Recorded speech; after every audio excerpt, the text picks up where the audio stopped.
மத்திய அரசு உயர்கல்விக்கு அதிக முக்கியத்துவம் அளித்து வருவதால் உயர்கல்விக்கு அதிக முக்கியத்துவம் அளித்து வருவதால் அதனை பல்கலைக்கழகங்கள் பயன்படுத்திக் கொள்ள வேண்டும். ஆளுநர் ஆர்.என்.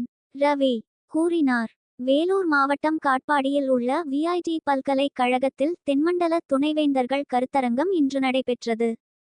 கருத்தரங்கிற்கு பல்கலைக்கழக சங்கங்களின் அகில இந்திய தலைவர் வினய்குமார் பதக் தலைமையில் நடைபெற்ற கருத்தரங்கில் தமிழக ஆளுநர் ஆர்.என். ரவி கலந்து கொண்டு கருத்தரங்கை துவக்கி வைத்தார். பின்னர் நிகழ்ச்சியில் பேசிய ஆளுநர், பல்கலைக்கழகங்கள் ஆராய்ச்சியுடன் கூடிய உயர்கல்விக்கு அதிக அளவில் முக்கியத்துவம் அளிக்க வேண்டும். புதிய கல்விக் கொள்கை மாணவர்களின் எதிர்காலத்திற்கு ஒரு முக்கிய பங்கு வகிக்கும். நாட்டின் வளர்ச்சிக்கு உயர் கல்வியில் மாற்றங்கள் கொண்டு வர வேண்டும். மாணவர்களுக்கு அறிவுத்திறனை மேம்படுத்தும் வகையில் கற்பித்தல் மற்றும் கற்றல் முறையில் மாற்றங்கள் கொண்டுவர வேண்டும். பல்கலைக்கழகங்கள் ஆராய்ச்சி மற்றும் தொழில்நுட்பங்களுக்கு அதிக முக்கியத்துவம் அளிக்க வேண்டும். நம் நாட்டின் வளர்ச்சிக்கு சிறு குறு தொழில்கள் முக்கிய பங்கு வகிக்கிறது. பல்வேறு ஆராய்ச்சிகளின் மூலம் அதனை நாம் மேம்படுத்த வேண்டும். இந்தியா தொழில்நுட்ப வளர்ச்சியில் மேம்பாடு அடைய வேண்டும். அதற்கான முயற்சியில் பல்கலைக்கழகங்கள் முன்வர வேண்டும். அறிவுசார் தொழில் நுட்பங்களை உருவாக்க வேண்டும். ஆராய்ச்சி மற்றும் கண்டுபிடிப்புகளில் முதலிடம் பெற வேண்டும். அறிவியல் தொழில்நுட்பத்தை பண்படுத்துவதில் நாம் முதன்மை நாடாக இருக்க வேண்டும்.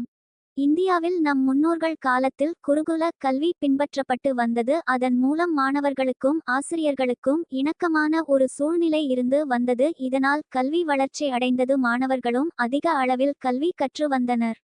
மத்திய அரசு உயர்கல்விக்கு அதிக முக்கியத்துவம் அளித்து வருவதால் அதனை பல்கலைக்கழகங்கள் பயன்படுத்திக் கொள்ள வேண்டும் என்று அவர் கூறினார். இந்த நிகழ்ச்சியில் பல்வேறு பல்கலைக்கழகங்களின் துணைவேந்தர்கள் மற்றும் விஐடி வேந்தர் ஜி. விஸ்வநாதன் உட்பட பலர் பங்கேற்றனர். China in the East.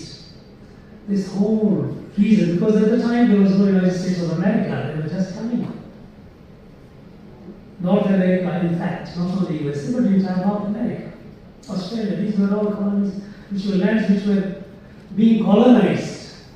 So the Europe and Asia, these were the countries, these were the continents. And this country was the one which was the main, the market, the global market. And when they came and established our system, at the time, they impressed upon the British government to commission a detailed study of India's indigenous education system.